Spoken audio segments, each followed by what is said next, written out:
नमस्कार, हम हैं कुंवर अभिषेक सिंह। हाजिर बनी एक खास शख्सियत से चर्चा करे खातिर हमारा बीच जौन बानी बहुत ही खास बनी श्याम मिश्रा जी इस वक्त में डायरेक्टर जनरल ऑफ माइन सेफ्टी के रेस्क्यू सर्विसेज के प्रमुख बानी पूरे देश में। और सबसे बड़ी बात बा कि माइंस की सुरक्षा की जिम्मेवारी यही सब पे बा।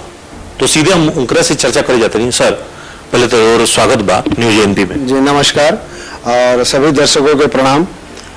रउआ सब ये भोजपुरी चैनल न्यूज एएनपी देखा तनी। एएनपी देखे वाला सभी दर्शक के हमारा तरफ से ढेर सारा शुभकामना।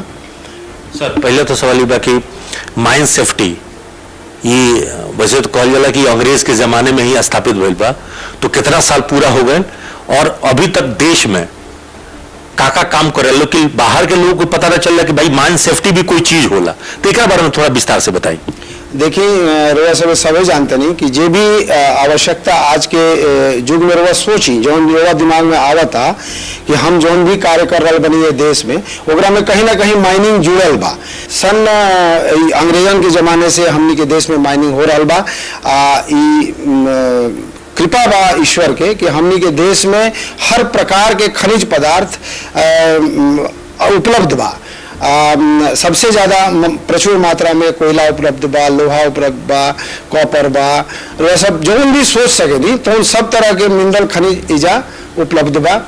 तो जब अंग्रेजन के समय में यहाँ माइनिंग प्रारंभ भइल सोचल गई कि माइनिंग कल जाओ, तो धीरे धीरे माइनिंग के विकास के पहले कुछ जब ये माइनिंग जो बार वह सभी जानते नहीं और वह हमारा बात से सहमत भी हो खब कि माइनिंग में खतरा भी उतने प्रचुर रहे। तो पहले कर मुख्यालय कोलकाता खुल गए, बाद में धनबाद कब ट्रांसफर हुआ? जी हम बताओ तो नहीं। तो जब 1895 में पहले सब ब्रिटिश सरकार सोचलस कि जब खदान में खनिज के उत्पादन होके लागल तो मजदूरन के एक्सीडेंट जब होके लागल तो ब्रिटिश सरकार के बुझाइल कि हमनी के कोनो कानून बनावे के जरूरत बा। 1895 में अभी सोचले जाते रहे तब तक 1857 में एगो बहुत बड़ा एक्सीडेंट कोलार गोल्ड फील्ड में हो गई जौना में 52 आदमी के जान चल गई। ऊपर सरकार यह निर्णय लेलस कि हमनी के जरूर ऐसा कोनो कानून बनावल जाओ जौना के हिसाब से सुरक्षित तरीका से खनिज पदार्थ के हमनी के भूगर्भ से बाहर निकालल जाओ और कोनो जान माल के हानि ना होके। एकरा यही संदर्भ के दिमाग में रखते हुए 1901 ईस्वी में ब्रिटिश सरकार कलकत्ता में एक मुख्यालय के स्थापना कैलस। एक स्थापना भइल और वहाँ स्थापना भइल चूँकि वो समय और वह समय सभी जानते नहीं हमारे दर्शक पूरा देश के भी बात जानत हो खब कि उस समय यातायात के भी सुविधा कम रहे और कोयला के जब ज़्यादातर मात्रा में माइनिंग मतलब लोग कोयला समझत रहा। माइनिंग होता है कि माने कोयला निकलत हुई एकरे लोग के बारे में कंसेप्ट रहे। तो धनबाद झरिया रानीगंज ई जन तीनों फील्ड रहे कोयला के एकरा में पहले कोयला खनन प्रारंभ भइल। छोट छोट कोयला खदान खोलल गई।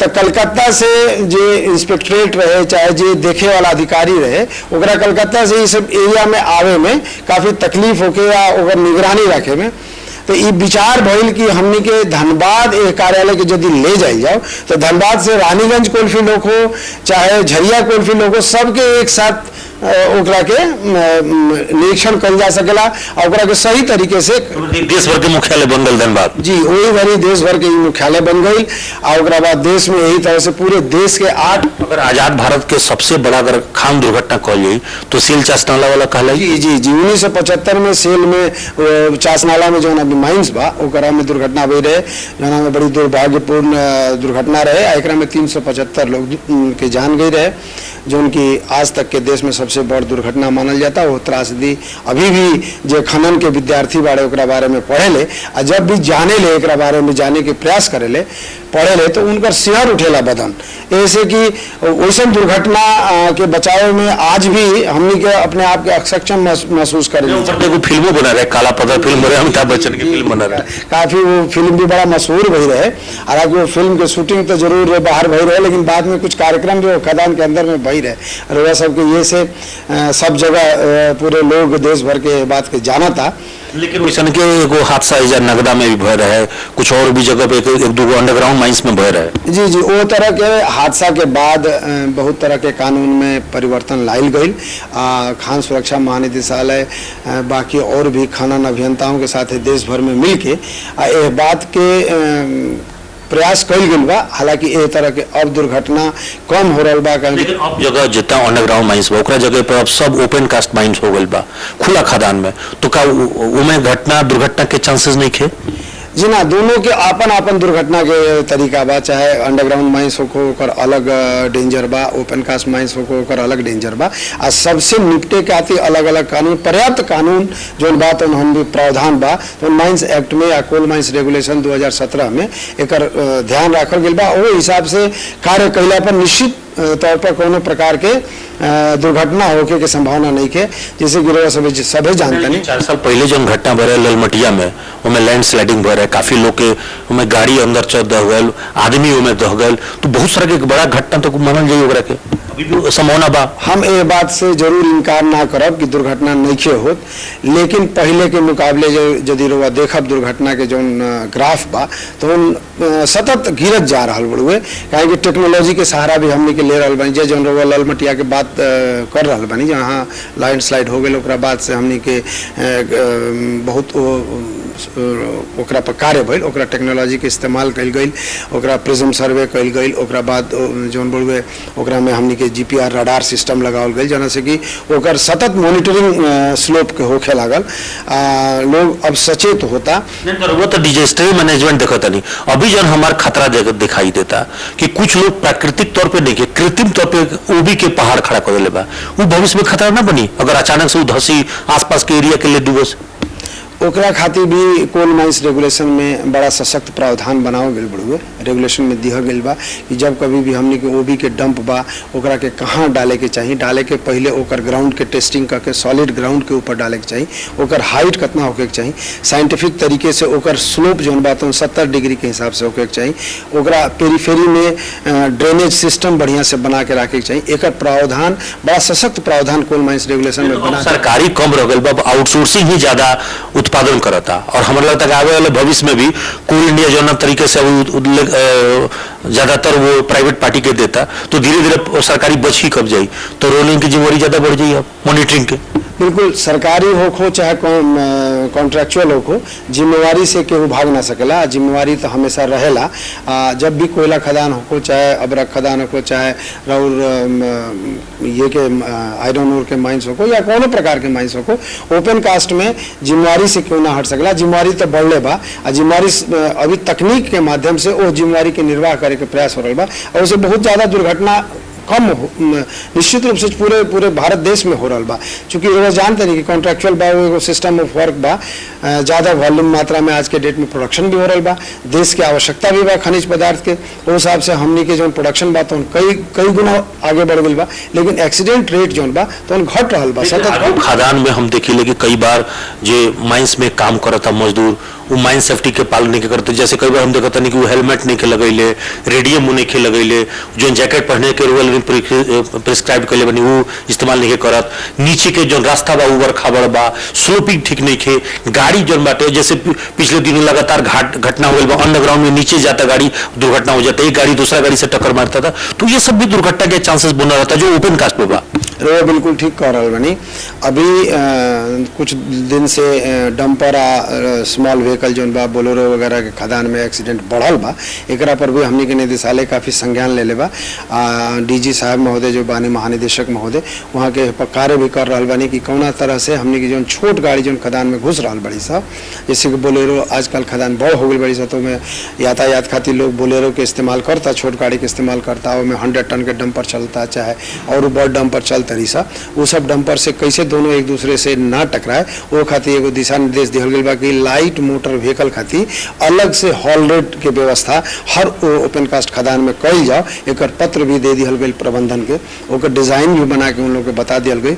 अब पूरे भारत देश में जहाँ जहाँ हमने के रीजनल कार्यालय बा वो सब रीजनल कार्यालय में भी इस तरह के कार्यक्रम लिहल जा रहा बा ताकि उन लोग के बतावल जा सके, अवेयरनेस कल जाए कि लाइट मोटर व्हीकल जो बा ओकर एकदम से अलग रास्ता रहे के चाहिए। कहीं भी जो बड़ गाड़ी बाड़ी सा डंपर गाड़ी सा उन्हीं के साथ हॉलपेक जना के कहल जाला, उन्हीं के साथ लाइट मोटर व्हीकल कहीं भी एक दूसरे के क्रॉस मत करे ताकि ये तरह की दुर्घटना से बचल जा सके। एह पर ब्लास्टिंग खातिर भी निर्देश जारी हो कि चूंकि आसपास में बस्ती भी बड़ा सा कई बार माने कि अगर अलार्म नहीं खेल जल जाए तो लोग के पास में घर पे वो कपड़ा या ईंटा या बहुत सारा चीज धुआं वगैरह पहुंच जाला।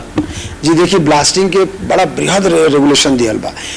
अब तो बड़ ब्लास्टिंग होता, पहले जमाने में बड़ा कम छोट छोट ब्लास्टिंग होते रहे, अभी हेवी ब्लास्टिंग बड़ होता। ओकर खातिर निर्देश दियल बा। ओकरा खातिर आजकल भी अलग अलग तरीके के एक्सप्लोसिव आ गई बा जौना से कि वाइब्रेशन भी कम होखो, ओकर ब्लास्टिंग के तकनीक भी बड़ा विकसित हो गई बा जौना से एक बात के पता चल जाए कि हमनी के ब्लास्टिंग में सुरक्षा होके।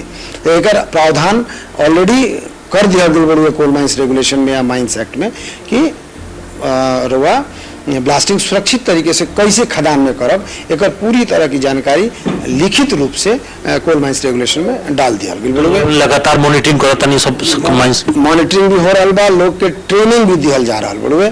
हर जगह पे अलग अलग ग्रुप के लोग ट्रेनिंग दिया जा रहा बा। एक्सपर्टाइज कैसे रही ब्लास्टिंग में, हमारा निदेशालय द्वारा एक सतत प्रयास हो रहा बड़ुए। एकरा के हमने के ट्रेनिंग दे भी रहा बानी जो लोग। 100 साल पुराना कानून में भी बदलाव हो गया बा माइंस सेफ्टी को लेकर। जी 1957 के कोल माइंस रेगुलेशन रहे, ओकरा के बदल के 2017 में ओकर फिर से अमेंडमेंट कर दिया गया। तब नया कानून आ गया बा विस्तृत रूप से। हर जौन जौन एक्सपीरियंस भइल बा 1957 के बाद, आज़ादी के बाद हमनी के देश में जौन तरह के दुर्घटना भइल, वो दुर्घटना से जौन सीख मिलल, वो सीख के हमनी के वो कानून के रूप में ले आकर के ये महानिदेशालय ओकरा के फिर से बढ़िया से एनालाइज करके वो कानून के प्रावधान बना दिया गया बड़ू। जहाँ भी माइंस होता हो जाए एक ऑब्जर्वेशन खातिर एक अधिकारी वो विभाग के मतलब आउटसोर्सिंग के होके या चाहे वो कोई ना कोई एक आदमी के तो नजर बनाए खातिर वजह रखे के पड़ी। देखिए रोज तो ना जाला लोग, लेकिन जैसे कि हम बताओ है कि 8 जोन में बांटल बड़ुए, वजह अधिकारी बाढ़े, वहाँ रीजनल डायरेक्टर बाढ़े, डिप्टी डायरेक्टर बाढ़े, यांत्रिक बनी कहीं मान ली पूरे देश में। हालांकि ईश्वर ना करस कि इस तरह के कोनो कार्य होके, बाकी एक कोऑर्डिनेशन खातिर पूरा टीम बनल बा। उसमें हम नोडल ऑफिसर जरूर बनी, बाकी सहयोग पूरे देश के अधिकारियों के बा। सबके वेबसाइट पर हमनी के नंबर, कहाँ पे कौन सेवा बा, यहाँ तक कि एयर एम्बुलेंस के सेवा हो या आसपास के जो हॉस्पिटल बाड़ी से जहाँ पे हॉस्पिटल में का सुविधा उपलब्ध बा, इहो हमनी के अपना वेबसाइट पर डाल देने बनी जा, ताकि दुर्घटना या डिजास्टर के समय में कोनो प्रकार के यदि आवश्यकता बा, स्ट्रेचर तक के, ऑक्सीजन तक के, हर चीज के एक एक डिटेल हमनी के वेबसाइट पर डालल बा। अधिकारी के फोन नंबर, अधिकारी के नंबर रुआ संपर्क करी, इमीडिएटली रुआ हमेशा कोनो ना कोनो मदद सहायता प्राप्त जरूर हो जाई। अच्छा, बिहार से कौन इलाका से ताल्लुक रखले? चूंकि भोजपुरी रो बहुत अच्छा बोलो था, नहीं कौन इलाका से ताल्लुक रखे? जी हम बिहार में आरा के रहे वाला ही, शाहपुर थाना परसौड़ा गांव है हमार, वहाँ के हम रहे वाला हैं। हालांकि जन्म कर्म तो हमारे धनबाद में ही भइल, पढ़ाई लिखाई भी धनबाद में भइल, लेकिन अभी भी गांव से पूरी तरह जुड़ाव हमार बा। अब भोजपुरी भाषा तो दिल के भाषा है, दिल से लागल भाषा है, इतना मीठ भाषा तो हमरा नहीं बुझात के और कोनो बा। अभी तो भोजपुरी बोले वाला हमरा बुझाता कि हिंदियों बोले वाला से लोग ज़्यादा हो गए बा, विदेशों में लोग भोजपुरी बोला था। हम चाहब जितना भी भोजपुरी भाषा के अधिकारी बढ़न, चाहे जे भी लोग बा, जे जहाँ क्षेत्र में बा, कहीं भी बा, चाहे दक्षिणी भारत में हो या उत्तरी भारत में हो, कहीं भी हो, या विदेशों में हो, अमेरिका में हो, यूके में हो, रुआ अपन भाषा भोजपुरी बोली, बड़ा बढ़िया भाषा है।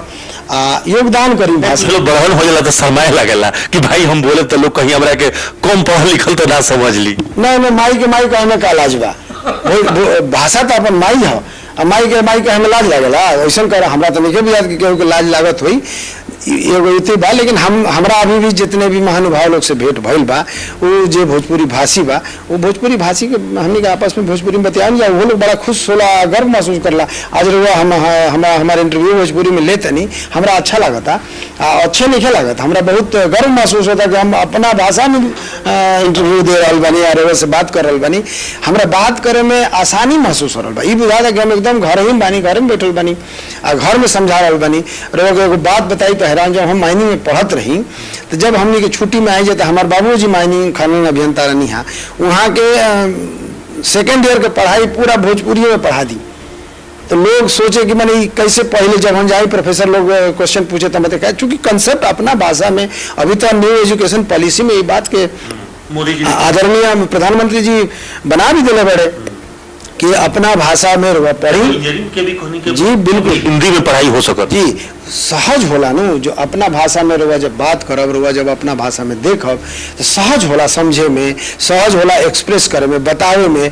हम जब अपन दिल के बात बता सके नहीं, हम का समझनी का ना समझनी वो बता सके नहीं। मान ली गुरुदेव जो पढ़ा रहे बड़े अपना भाषा में रुआ भाषा में, एक छोट बालक के भी अपन भाषा में अच्छा रुआ सभे जानत हो खब अपना माई के भाषा चाहे कोनो हो जब माँ अपना बच्चा के भाषा समझावे ले तो उस सब सिखावे तुरंत बच्चा लोग सीख जाला। तो भोजपुरी वही तरह के मिठास वाला भाषा है। आज मॉरिशस में, फिजी में हर जगह भोजपुरी बोला जाता और गर्व से बोला जाता। हमहू कहब कि गर्व से भोजपुरी बोले नहीं हमरा अच्छा लगेला। तो रुआ अभी सुनत रहनी है श्याम मिश्रा जी के, चूँकि भोजपुरी माटी के हैं, बिहार के लोग के गर्व नहीं के पूरा देश के इनका पर गर्व बा, क्योंकि आज के डेट में पूरे देश भर के